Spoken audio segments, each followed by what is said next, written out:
What is going on, everyone? It is James, aka The Comic Raider.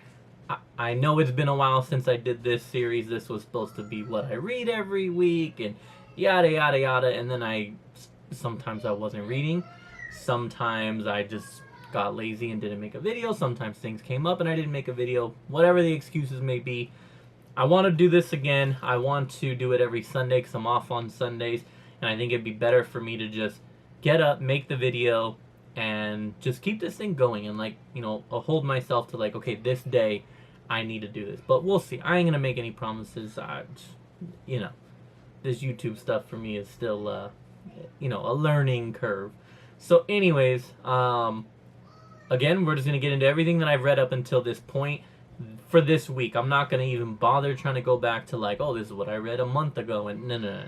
Just what I read this week, and then next week I'll do another video and kind of everything from there. So I got a lot of series that I needed to catch up on. I have a lot more that I need to catch up on, and again, this was a good way of me trying to remember what I'm reading. So let's go ahead and get into it. And I'm gonna start with a couple that I don't have on me. I have been reading them online, if I'm being honest. So that would be the Ultimates. I've been trying to do this whole Ultimates universe thing, with the exception of X-Men, because I've been told it is not very good. I know I could form my own opinion, but I'll just be honest, I don't really, with as much stuff as I want to read, I don't have the time to spend on a series that's not that great, which is what I'm going to get into right now. We're going to start with the Ultimates, which is one that I believe there's 3 issues in. I'm not going to say that it's garbage, but it was not my favorite thing that I read, and it's definitely not as, I don't like it as much as I like some of the other Ultimate series.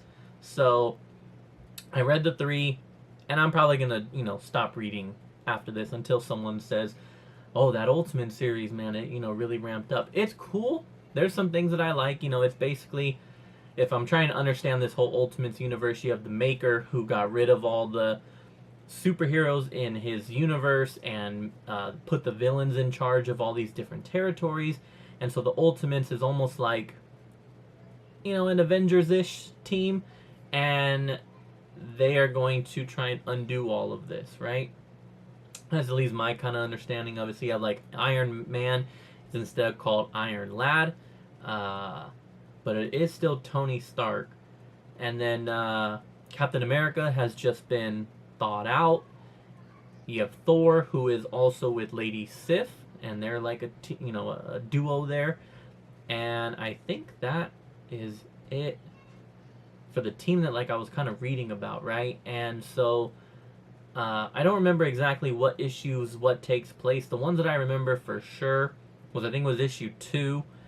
They went up against they went to the White House. America's not around, and that was a big deal for Captain America because America isn't even a thing right now.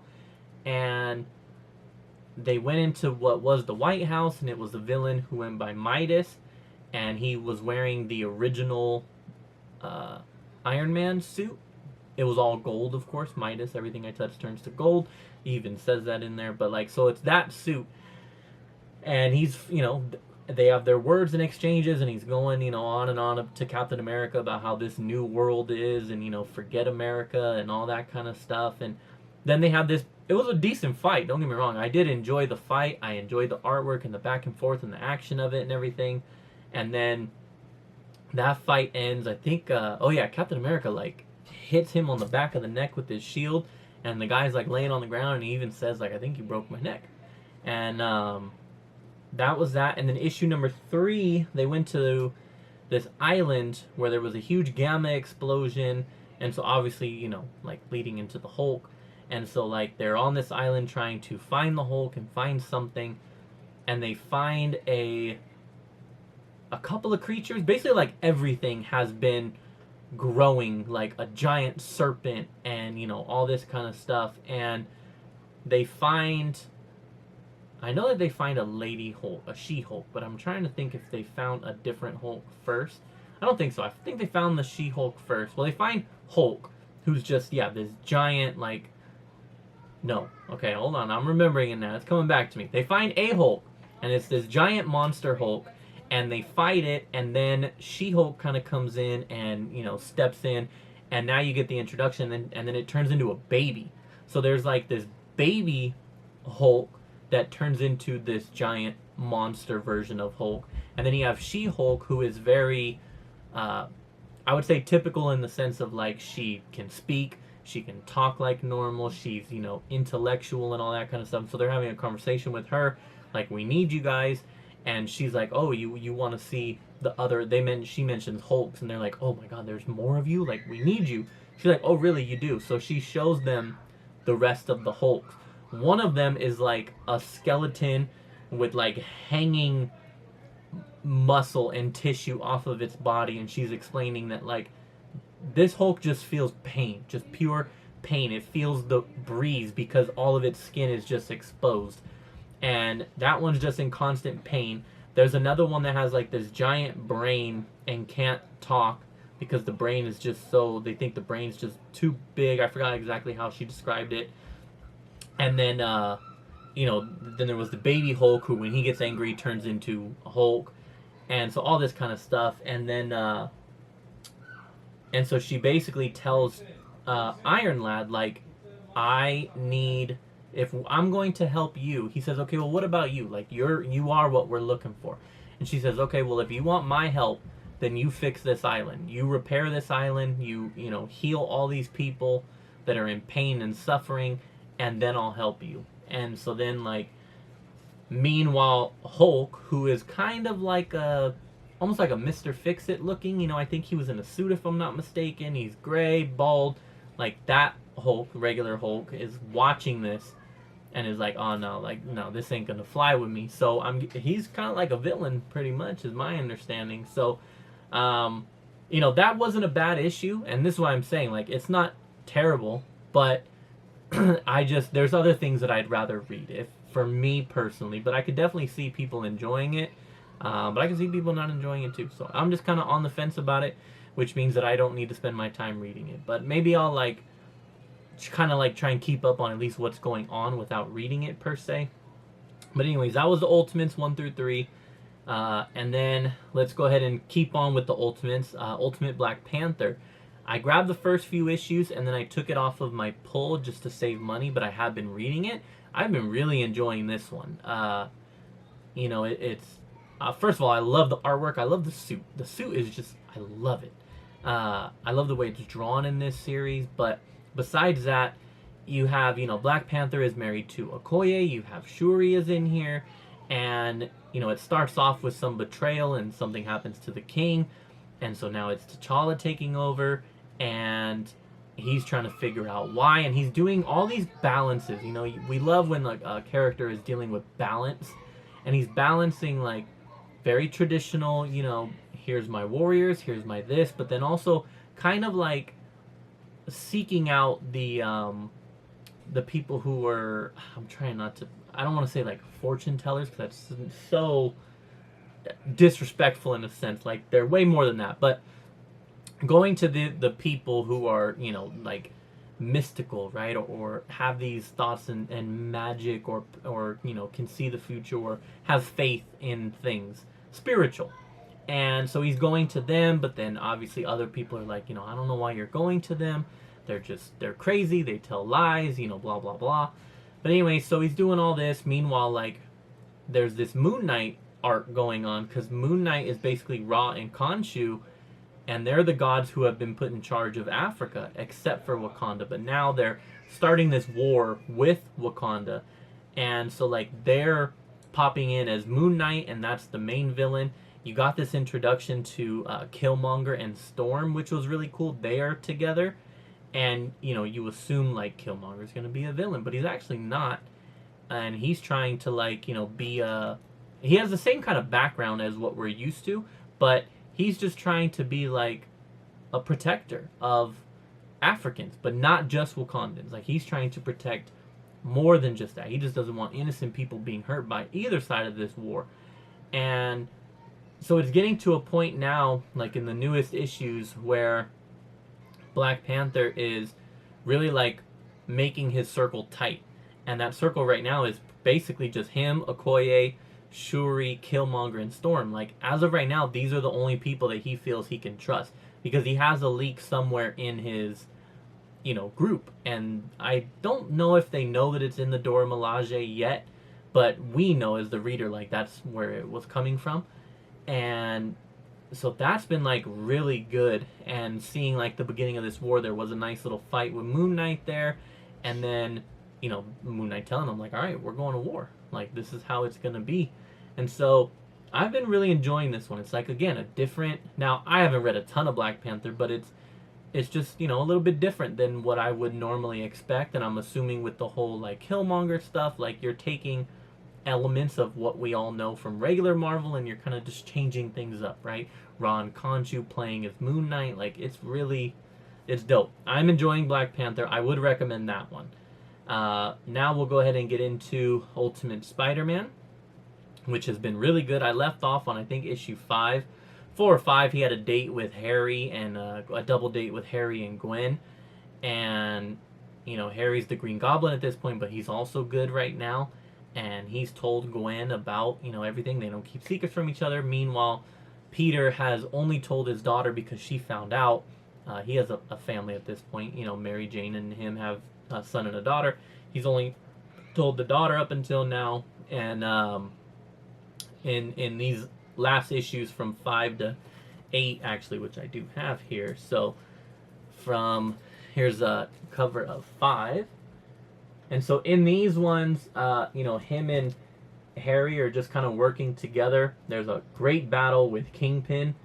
The difference with him is he was like souped up. He had like tattoos and was powered up and basically like just beat the crap out of both of them. I'm almost slightly getting it kind of mixed up only for the reason that I'm going to get into Daredevil here in a little bit, which is also featuring a souped up version of Kingpin, but for a totally different reason. But yeah, so the Kingpin battle, I remember, was really good. I'm trying to think of what the heck the twist was there. I know that, like, they tried to storm in on him, and he was totally expecting them, and then basically, yeah, beats the crap out of both of them. And then I know that there was, I want to say it's probably going to be this issue, I'm just judging by the cover here. Harry and Otto Octavius, who's working with him, they were like trying to study, Otto Octavius is like trying to study the suits because they're both different. Like Green Goblin's is Mark 004, as you can see right here. It's very Iron Man-esque. They were given these by Stark. Well, he found his. Spider-Man was given to him. His is called this Pico Tech, which is almost like, I would describe it similar to like what you kind of saw in the Endgame movie, right? Like the Infinity War, where it's like moving the nanotech, right? Similar to that in the sense. And so I remember in this issue they were like researching it and everything, and they're fighting, and then Iron Lad comes back to visit them, and he's already visited earlier in the series. He's the one that gave Spider-Man the suit and everything, and told him like, hey, don't ask no questions, just plain and simple, like you were destined to be a hero. Here's this suit, I need you to become this. And so in this issue, he comes back to visit him, check on him, how things are going. And then he's like, you also have one of my suits. What the hell's up with that? And then there's this line of like, well, why are you here? And why do we have these suits? And he's explaining like, hey, the maker, got rid of all the superheroes. And he tells them, Peter, you were like top of the list. When he was determining who needed to be eliminated, you were the top, like one of, if not the top choice for who needed to be, removed, who would have stopped him. And then, and I remember there's a scene where Harry asks him, like, what about me? And he's like, what about you? And he's like, well, like, what about me? Where was I? And he's like, you weren't on the list, bro. And so it was like things like this, and then he tells Otto, like, we need to learn everything about this suit now, and don't ever let me like lose control, because at one point Iron Man kind of controlled the suit and made his mask come off, and he's just like, I feel like you're kind of getting this whole like build up to Harry eventually becoming a bad guy, and it's starting with these little digs, him battling Peter, and I think Peter got the best of him, could be totally wrong there, but then that little line right there, which did remind me of Fast and Furious when they were, I think it was 7, when they were going over the most wanted, and Roman Tyrese Gibson's character didn't crack the top 10. Hilarious scene. But anyways, yeah, that was a interesting, funny moment. And then I know you also have the introduction of the Sinister Six, which is oh man, I'm gonna forget who the heck is this made of. I remember it's Mr. Negative, Mole Man. Uh, it's a different group than what you're used to. Kingpin, and let's see if I can see who else. Oh, also Peter's whole family has found out because he got his ass beat by Kingpin, and so they were very worried about him, and the daughter kind of let slip. So at this point in Peter's life, he has now told his whole family, Mary Jane, the son, and the daughter, all who he is. And um, and then okay, so issue number 8 is the one where uh, Iron Lad comes back to talk to them and is telling him like, we you weren't even on the list. Yeah, he says, where was I on the list? And he says, you weren't on it, like, at all. Just that little dig right there. But yeah, and then there's the whole, also the storyline of Jonah Jameson and Uncle Ben are starting their own newspaper firm, and that's been really cool to see like Jonah Jameson in this new light. He's like a regular good guy. All right, so it is Mr. Negative. It is oh, where is his name? Where is his name? This thief guy. What the heck? This guy who is a thief. Shoot.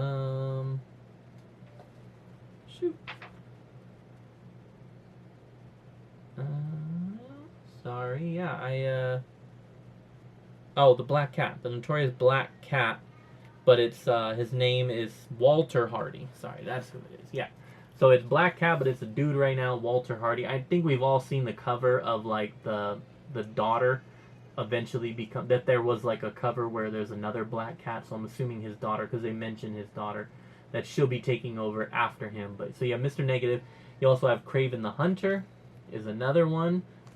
Then you also have Mysterio, who looks really, really cool. I loved his appearance in this one. And then Mole Man. Because, yeah, the Underground is the other domain. And, yeah, so then Mole Man's the other one. So it's a unique group. And, that's basically how this issue ends. So we will see where, obviously, the next one, we can only assume that it's going to be our first Sinister versus Peter type battle here. So looking forward to that one. And let's go ahead and keep this moving. So yes, Ultimate Spider-Man, highly, highly recommend. I think everybody's been talking about this series and reading this series anyways. So, but yeah, definitely check that one out. We got 2 more series. So Daredevil, we have issues 11 and 12. I think I had to catch up a little bit more than that, but I actually really like, I'll be honest, not a huge fan of John Romita Jr.'s art most of the time. Respect the hell out of the guy, love his passion for the craft, but his artwork a lot of times just doesn't do it for me. But this cover I really, really liked. Thought this was a good one. This one was okay. This is kind of what I mean. Like, it's okay to me, but I really do enjoy the cover for 11. But anyways, this series is basically continuing on with the whole, as I talked about in one of the previous episodes, the, Daredevil battling with being Father Matt, with being Daredevil, with having to go after all of these people in his life, or villains, or not even villains, but regular characters who have been taken over by the 7 deadly sins. It's funny, I've been seeing the Wolverine one go viral recently because they posted like a picture of how bloody the 2 of them are in that issue. That was a few issues ago, but it's funny that people are like kind of finding out about that one. But so we continue on with realizing who the what the Kingpin is doing right now, and he's just like, I'm just going after Hell's Kitchen. Like, Hell's Kitchen is mine. I'm going to do whatever it takes. That includes his son, who was put in charge for a while he was on, I think, Krakoa is what they said on here. His son's been running it, and, like, he's like, nah, like, if my son messes up, like, I'm going to kill him. I'm going to kill him because he's not doing a good enough job. And so you learn that he's being taken over by greed. Greed has taken over him. The greed of just, I want Hell's Kitchen, I want this, I want that, like I'm taking over. This is all mine, mine, mine. And it makes him like super powerful. He comes up on Elektra and Daredevil and just beats the heck out of both of them. Damn near kills Daredevil. And because he's not only just his regular strong self, but now he's also got the devil, the power of the devil in him, and the power of greed. And then in like issue 12, it just continues on. It's basically like a 2-part fight. They have to fight him again. They stop him from almost killing his son. He beats the crap out of both of them, and then you get into the whole religious thing, which again I personally have been really enjoying from this run. But Matt having to come to terms with the fact that he, even in his greed, like he's just been taking the word of God and but not really like using it for other purposes or for good and things like that. Just I kind of equate it to like I'm only praying when I want something kind of thing, And so as he's dealing with that, he basically like comes to term with that, accepts it, and vows to change it, and then it allows him to like really cast away that devil from Kingpin. And then at the end, Kingpin like kind of reaches out. I forgot the word they use, but let's say like he reaches out for salvation, for help from Daredevil. So it ends there. Who knows? Is that like, is he really serious? Is Kingpin going to be different? Or is it going to be the same old bad Kingpin now that this whole greed thing has been washed away from him? But either or, in the meantime, you've got like a really good interaction with one of the kids that live in the there's like a home that he and another father kind of raise these kids. One of the kids finds out that he's Daredevil. He finds the costume. He gets pissed off because his dad had worked for Bullseye, and Bullseye had blown up like the building that they were running, and the news blamed it on Daredevil. So he thinks that Daredevil killed his dad, and so there was like a really good moment there where Bullseye's got the kid, and the kid's just a back talker, and Bullseye's kind of like, I respect you for having this mouth on you, but then like this demon kind of like appears, scares the crap out of Bullseye. The kid escapes. Who knows what it does with Bullseye? We don't know yet. But the kid runs back to the home, and then it follows them to the home. So that issue, or that part of the story, kind of ends with the demon like busts through the door, and the father has sent the kids upstairs, and he's holding this bat, and he's like, I'm gonna, this demon has to get through me. So that's kind of like where that ends. So who knows? I mean, I don't know what's going to happen to the father. We don't know what's going to happen to the kids. We don't know what that demon is. It's probably, I think it's the last maybe of the 7 deadly. I don't know if we're actually done or not. I haven't been keeping track of them. But yeah, so Daredevil's been still enjoyable for me. It's really been like, what I would like in a Daredevil story. So I'm enjoying it. And then the last one that I'll talk about here, because I think I got like 6.5 minutes left, is going to be Wolverine Revenge. So I'm going to show you all the covers. I have this variant here. I believe this was Mark Brooks. Could be totally wrong, but I personally love the whole dinosaur aspect here on these covers. I also picked this one up. This series was really, really good. Here's the cover A by Capullo. And then, so like the story, and then the movie variant here, which it's okay. It's alright. So with this one, I really enjoyed this story, man. It's Wolverine, and he's on this island, and he's like riding a freaking dinosaur, and then he attacks another dinosaur. And then you also have the red band version, which I read online. Basically, there's more gore. So there's more gore in that moment when he's like killing one of the dinosaurs. But then he gets teamed up with Captain America and a couple other like Marvel heroes, and they're like all that's left. They're saying that Magneto kind of crashed down on Asteroid M, created a huge EMP, and it like took out a lot of the world's power and everything. So it's Nick Fury, Captain America, Winter Soldier, I think Maria Hill. I don't remember his name, but I think he's one of the characters that Dum Dum Dugan, Clay Quartermain, and then Wolverine. So like here's kind of basically the team. Also, I love just having Capullo art. You know, seeing his artwork again on some Marvel characters is pretty cool this time around. But yeah, so then they are gonna go after. Their ship gets blown up. I forgot the name of the bad guy that they're going after. This gentleman here at the bottom, his name, but he's kind of like running the show for the bad guys right now. And so they land on this land and they come up upon the Brotherhood. I think that's what they were still calling them in here. And I absolutely love this because it's Daredevil, Omega Red, and Sabretooth. And I'm going to avoid any spoilers here on the panel. But seeing some of my favorite characters and seeing how, like, dude, this Capullo art, I love this. I love seeing Omega Red done by Capullo. I love the Wolverine stance ready to go. I love how he's drawing Sabretooth. Very, 90s animated-esque to me. And then Daredevil looks really cool there, too. So I loved this shot right here. I know I kind of like basically review these for me to remember, but I also like don't want to necessarily give away spoilers. All I'm going to say, there's also Colossus is with the bad guys right now. Let's just say that the good guys get captured. Some of them get attacked when they land on this mountain, and it is pretty interesting to see. And then those who get captured, basically something happens to them, and there is some gore here. And in the red band, it's even worse, like how gory it gets. But let's just say at this point, I'm gonna say non-spoiler here, okay? If you don't want any spoilers, then this is the part where you could dip out because I'm gonna be done after this comic. So, spoilers now.